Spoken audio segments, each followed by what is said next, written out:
నమస్కారం. నిన్న జగిత్యాల నియోజకవర్గ పరిధిలో జగిత్యాల జిల్లాకు సంబంధించిన కేంద్రీయ విద్యాలయం భూమి పూజకు వచ్చేసిన ఎంపీ గారు మొత్తం భూమి పూజ సభ కార్యక్రమం అయిన తర్వాత ప్రెస్ మీట్ పెట్టి మాట్లాడిన మాటలు పెద్ద బుర్ర ఉన్నది కదా, బుర్రలేని మాటలు మాట్లాడినట్టు మాట్లాడింది. అంతసేపు కేంద్రీయ విద్యాలయంకు భూమి పూజ చేసి మీటింగ్ పెట్టి మాటలు చెప్పి ఇక ప్రెస్ మీట్లో చెప్పింది ఏంటంటే కేంద్రీయ విద్యాలయంకు ఫౌండేషన్ ఉండదు, ఒక్క ఇనాగ్రేషనే ఉంటుంది, అది ఎంపీ వచ్చో కేంద్ర మంత్రి వచ్చి చేస్తాడని చెప్పి మాట్లాడాడు. మరి అలాంటి టైం ఎందుకు ఇచ్చినట్టు? అక్కడ మీటింగ్ అంతా మాట్లాడినప్పుడు కూర్చునేది అంటే వారి ఆలోచన విధానం, మాట్లాడే పద్ధతి ఎట్లున్నదనే దానికి ఇది ఒకటి చాలు. జగిత్యాల ప్రజలైతే చాలా దగ్గరికి వెళ్ళి గమనిస్తున్నారు. ఇక రాష్ట్రంలో ఏమనుకుంటున్నారో నాకు తెలియదు. ఎందుకంటే జగిత్యాల కేంద్రంగా ఇదే ఎంపీ గారు సంజయ్ కుమార్ ఎమ్మెల్యే బాగా పనిచేస్తాడు, నా పార్లమెంట్ సెగ్మెంట్లో ఉన్న 7 ఊరిట్లలో అందరికంటే మంచిగా కోఆర్డినేట్ చేసుకుంటాడు, నా దగ్గరికి వస్తాడు, కేంద్రం నుంచి వచ్చే పనులు అడుగుతాడు, కేంద్ర మంత్రుల దగ్గరికి వెళ్దామంటే ఇద్దరం కలిసి వెళ్ళిన ఫోటోలు ఉన్నాయి. పాత ప్రభుత్వం లెక్క కాదు, కేంద్ర రాష్ట్ర ప్రభుత్వాలు కలిసి పనిచేయాలనే దాంట్లో సంజయ్ కుమార్ గారు తపన. ఆయన కూడా ముఖ్యమంత్రి దగ్గరికి వస్తే కలిసిపోయినాం. అవన్నీ వారికి సోషల్ మీడియా, వారి మీడియా మీద చాలా నమ్మకం, అందులోనే పెట్టారు. నేను చెప్పినవన్నీ కూడా ఇద్దరం కలిసి కేంద్ర మంత్రి దగ్గరికి పోయినాయి. ముఖ్యమంత్రి గారి ఆఫీస్కి వేరు కార్లో పోయడం కావచ్చు, అక్కడ ఇద్దరం కలిసి ముఖ్యమంత్రిని కలిసినాం, వివిధ అంశాలపైన కొద్దిసేపు చర్చించినాం. అభివృద్ధికి సంబంధించి జగన్నాథ్పూర్ బ్రిడ్జు, బోర్నపల్లి జగన్నాథ్పూర్ బ్రిడ్జు విషయంలో ట్రైబల్ మంత్రి గారి దగ్గర పోయినాం. అదేవిధంగా రోడ్ల మంత్రి గడ్కరీ గారికి అనంతరం బ్రిడ్జు వాటి విషయంలో ప్రతిపాదనలు ఇచ్చినాం. మరి అప్పుడేమో ఇదే ఎంపీ గారు 6 నెలల క్రితం మీ మీడియా ముందే కదా, ఇక్కడ ఉన్నారు మీరంతా పాత్రికేయులు, మీ ద్వారా హైదరాబాద్ మీడియాకు కూడా పోతుంది, అక్కడున్న మీ స్టాఫర్స్కి కావచ్చు, ఇంకా మీ కోఆర్డినేటర్స్ కావచ్చు, మేనేజ్మెంట్లకు కావచ్చు. 6 నెలల కింద 6 నెలలు కూడా అయిందో లేదో ఈ మాటలు మాట్లాడి. ఒక పార్లమెంట్ ఎలక్షన్లప్పుడు ఇదే జీవన్ రెడ్డి గారిని ఇక నువ్వు ఎప్పుడు లాస్ట్ అన్నావు, ప్రజల్ని విడిచిపెట్టిర్రు, నువ్వు గెలవవు, పోటీ చేయకు అని చెప్పి ఎంపీ గారు ఆయన స్టైల్లో ఒక వీడియో రిలీజ్ చేసింది.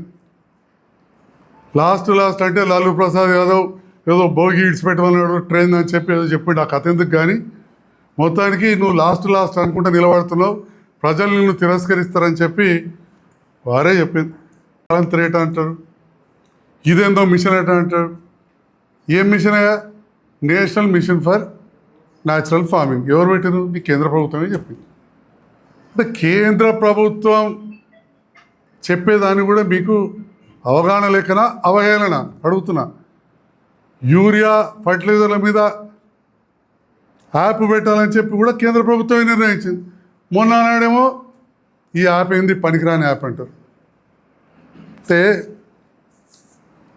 పార్లమెంట్ సభ్యులు వారు మాట్లాడిన భాష ఎమ్మెల్యే వాడు ఇది వాడు నేను మాట్లాడలేను కాదు.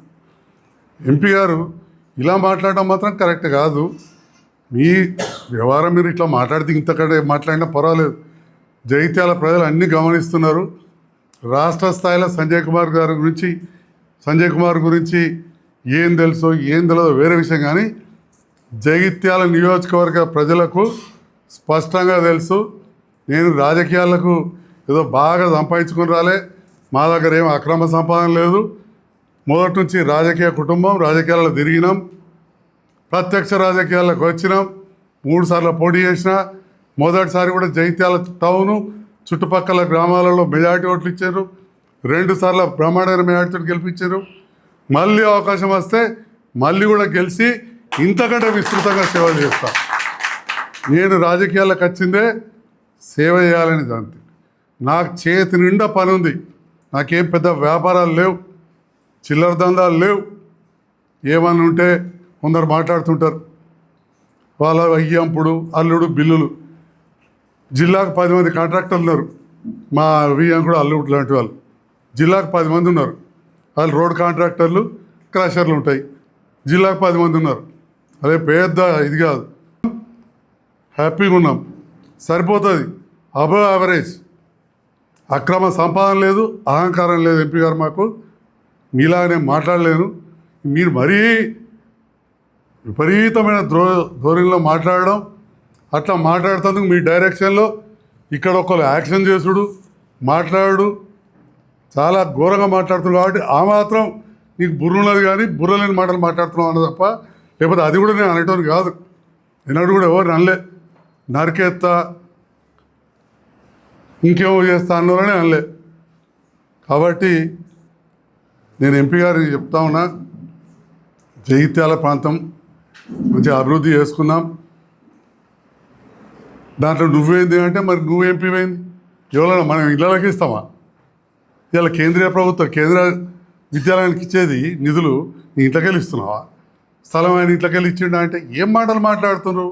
ప్రజాస్వామ్యంలో గెలిచిన వాళ్ళం పనులు చేస్తాం. ఏమంటే పార్టీ మారిండు. అరే మరి మీ నాన్నగారు కాంగ్రెస్లో ప్రముఖ పాత్ర పోషిస్తున్న సందర్భంలో టీఆర్ఎస్ వాళ్ళను కాంగ్రెస్లోకి తీసుకున్నారు. అప్పుడు మీరు సభ్యత్వం ఉందో లేదో తెలియదు, అదే ఇంట్లో ఒక్కటే దగ్గర ఉండేవాళ్ళు. నిన్న కూడా మీ నాన్నగారు టీఆర్ఎస్ వారు పోయింది, కానీ టీఆర్ఎస్ ఎమ్మెల్యేలు కాంగ్రెస్లోకి తీసుకోలేదా? 9లో గెలిచిన వాళ్ళని. నిన్న మీ ముందంటే మా ఎంపీ గారు కావచ్చు, మా విప్ గారు కావచ్చు, మీ నాన్నగారు మాకు దగ్గర అవన్నీ విషయాలు చెప్పారు. వాస్తవానికి నాకు కూడా మంచి పరిచయం ఉండింది, కలిసి భోజనం కూడా చేసినాం వేరే డాక్టర్ గారు. కానీ ఇవాళ మొన్నటి వరకు మీరు కూడా మంచిగానే ఉన్నారు. ఈ 5-6 నెలల నుంచి ఈ రకంగా మాట్లాడుతుంది. మరి మీ లోపల ఏం మార్పు వచ్చిందో అలా ఫైసడ్ వస్తే వచ్చింది, దానికి మేము బాధపడేది ఏం లేదు. అంతకుముందు మీరే అన్నారు జగిత్యాల ఎమ్మెల్యే నా 7 ఎమ్మెల్యేలా అంత కరెక్ట్గా మంచిగా కోఆర్డినేట్ చేసుకుంటాడు, ఎక్కువ నిధులు తీసుకొస్తాడు, బాగా పనిచేస్తాడని. అంత 6 నెలలు కూడా అయిందో కాలేదో ఇదే జగిత్యాల మీడియా సమావేశంలో మాట్లాడారు. కలెక్టర్ ఎట్లా అన్నారు? అదే జీవన్ రెడ్డి గారిని అంతకుముందేమో ఇక వణికిరాడు లాస్ట్ అన్నాడు, మళ్ళీ మొన్న బీజేపీలోకి రమ్మని ఆహ్వానించాడు. ప్రాణాలు అర్పించిన బీజేపీ నాయకులు ఉన్నారు ఇక్కడ, కుటుంబాలని ప్రాణాలకు తెగించి పనిచేస్తున్న బీజేపీ నాయకులు వాళ్ళందరినీ పక్కన పెట్టాడు.